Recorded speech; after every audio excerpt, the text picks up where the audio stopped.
Assalamualaikum warahmatullahi wabarakatuh. Bismillahirrahmanirrahim. Alhamdulillahirabbil alamin. Allahumma shalli wa sallim wa barik ala sayyidina Muhammadin wa ala alihi washabbihi. Allahumma shalli ala sayyidina Muhammadin al-fatih lima ulik wal khatimi lima sabaqna syiril haqqi bil haqq walati ila syiratikal mustaqim wa ala alihi haqqa qadrihi wa miqdaril alim. Allahumma alimna ma yanfa'una wa anfa'na bima 'allamtana wa zidna ilma. Walhamdulillahi ala kulli hal wa na'udzu billahi min hali alina. Anak-anak kelas 12 SMK Wahid Hasim, kajian kitab kuning. Kalian buka huruf Kaf halaman 71.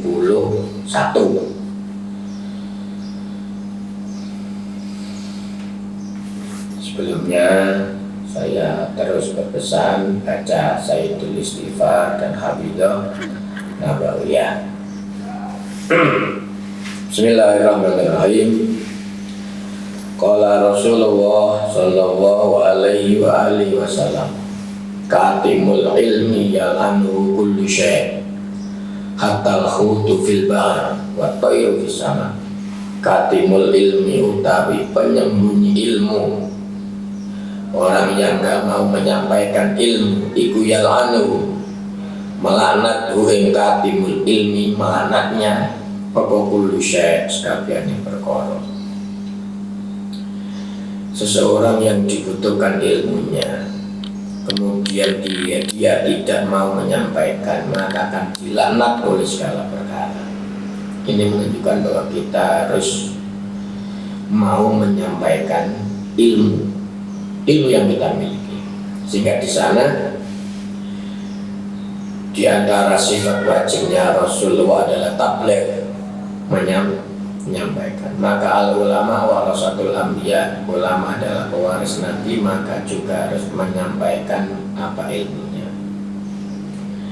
Terutama pada saat-saat yang semacam ini, dikala pemahaman-pemahaman yang salah semakin merajalela, maka kita harus menyampaikan ilmu sesuai apa yang digariskan oleh Rasulullah Sallallahu Alaihi Wasallam, sehingga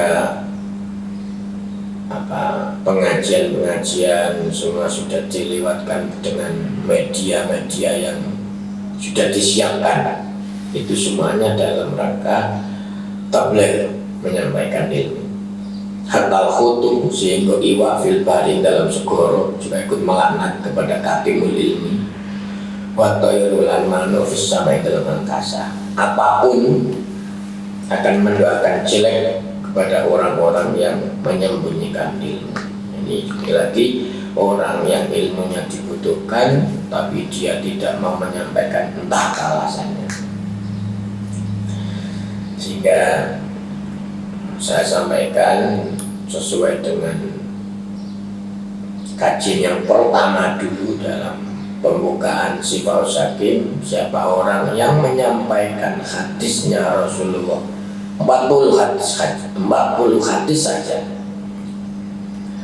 sampaikan pada keluarga, sampaikan pada anak, itu akan dibela oleh Rasulullah, akan disaksikan besok dari kiamat oleh Rasulullah Sallallahu Alaihi Wasallam. Qala Rasulullah Sallallahu Alaihi Wasallam, kadal halimu ayakuna nabiya. Kada meh itu hampir.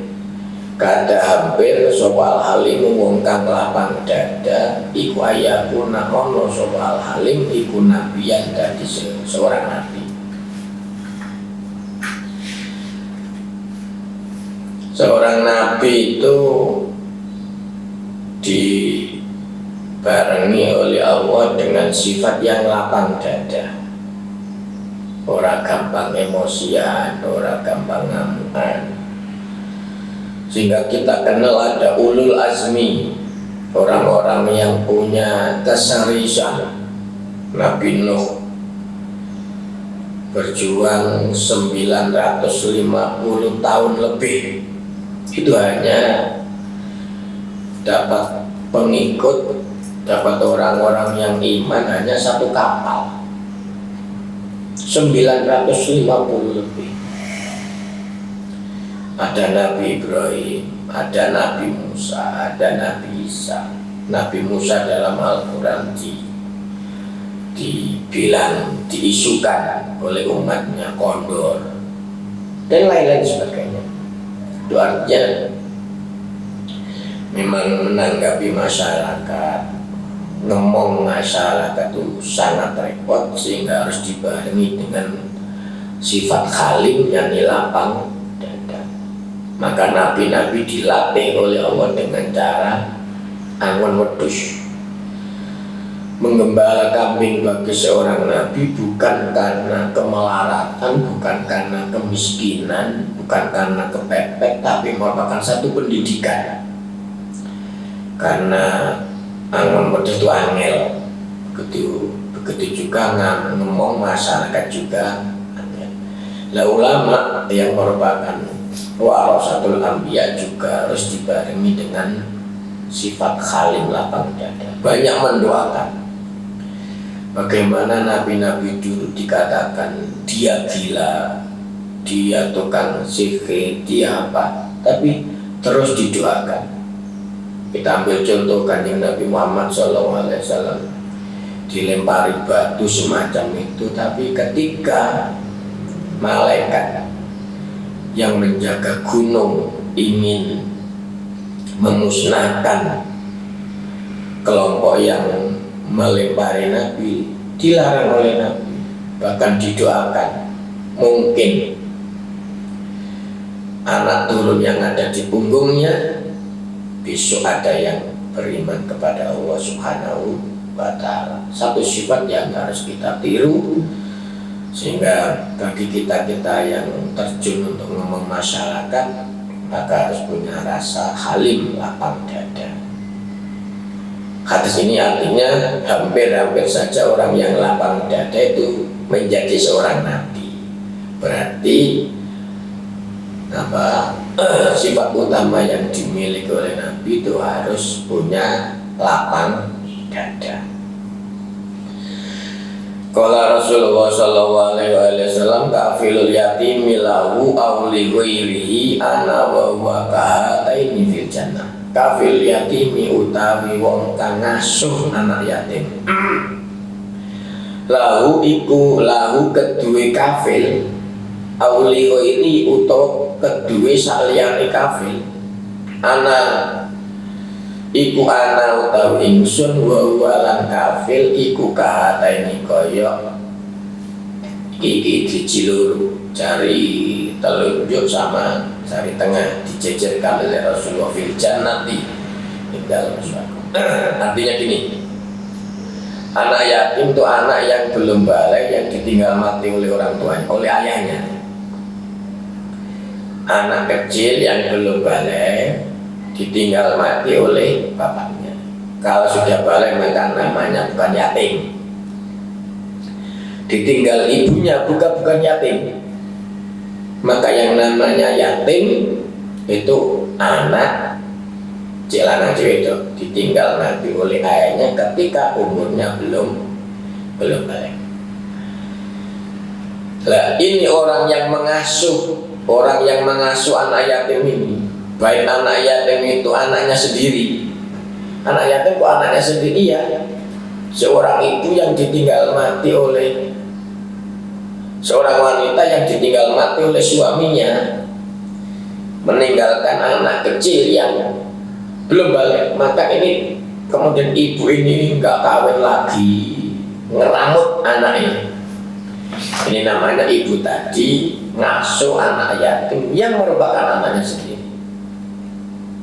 Maka angkat jempol bagi ibu-ibu yang ditinggal mati suaminya kemudian enggak kawin lagi dengan tujuan meramut anaknya, sangat baik.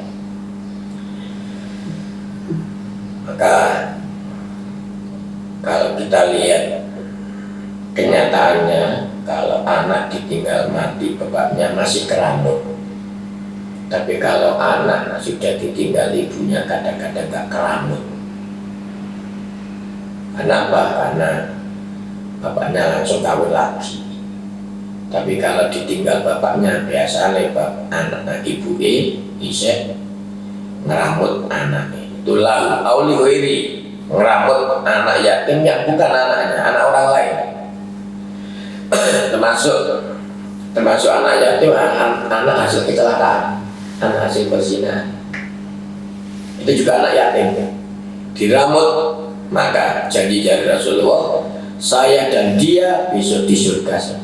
Yang menjadi tekanan ini jajan dengan Rasulullah SAW. Satu keutamaan yang diberikan oleh Rasulullah bagi orang-orang yang mengasuh anak yatim. Jangan mengadopsi, adopsi haram, tapi asuh anak boleh.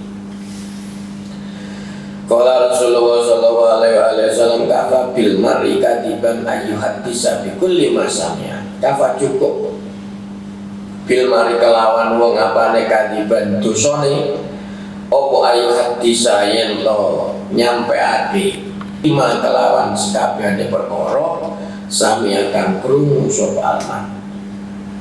Cukup bagi seseorang masuk dalam kebohongan, pasti akan masuk dalam kebohongan jika apa yang dia dengar itu dia sampaikan. Semuanya apa yang dia dengar dia sampaikan tanpa ada klarifikasi atau apa. Makanya ada tulisan saring sebelum sharing. Saring dulu kebenarannya baru disampaikan. Karena kalau apa yang kita dengar, sana ada kebakaran dadanya orang, sana ada orang bertengkar dadanya orang, sana ada orang langsung disampaikan, itu akan masuk pada kebohongan. Tujuannya hadis ini adalah Rasulullah menginginkan kepada kita supaya kita menyaring dulu apa yang kita dengar sebelum kita sampaikan kepada orang lain. Qala Rasulullah sallallahu alaihi wasallam, kullu jasadin nabata min suhtin fanar aulabi. Kullu jasadin saben-saben awan nabata kang tumbuh kembang apa kullu jasad min suhtin sangka barang haram. Fanar mongko neraka iku aula luwih utama bi kelawan kullu jasad. Setiap jasad yang tumbuh kembangnya dari barang haram, maka neraka lebih patut untuk menerimanya. Artinya, kalau jasad seseorang itu tumbuh kembangnya dari haram, maka dia lebih senang untuk menjalani kemaksiatan. Akan berat sekali untuk menjalani ketaatan. Oleh karena itu kita teliti apa yang kita makan, apa yang kita masukkan ke perut kita. Apalagi masa-masa seperti kalian adalah masa-masa perkembangan, masa-masa tumbuh kembangnya badan. Itu harus betul-betul diperhatikan. Seorang ayah, seorang ibu juga harus betul-betul memperhatikan apa yang akan dimakan oleh anaknya. Sudah menjadi hasil survei bahwa di barat sana kebebasan atau pergaulan bebas itu merajalela. Karena apa? Karena anak-anaknya diberi dengan susu kambing, susu sapi. Di sini kan tidak. 6 bulan setelahnya baru boleh.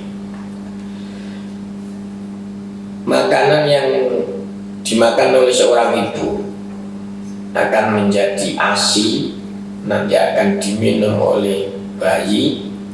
Kalau itu hasil dari rezeki yang halal maka akan baik. Kalau dihasilkan dari rezeki yang haram, maka anak ini nanti tumbuh kembangnya berarti juga dari hasil haram, maka akan berat sekali untuk menjalani kebaikan.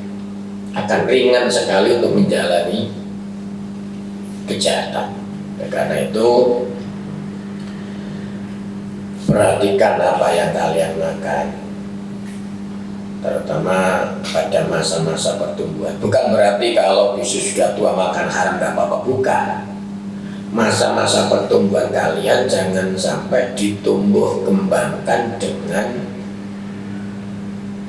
barang haram, karena nanti fanaru awlabi, neraka lebih utama. Artinya orang tadi, anak tadi akan mudah menjalani kemaksiatan, ringan menjalani kemaksiatan, berat untuk menjalani ketaatan.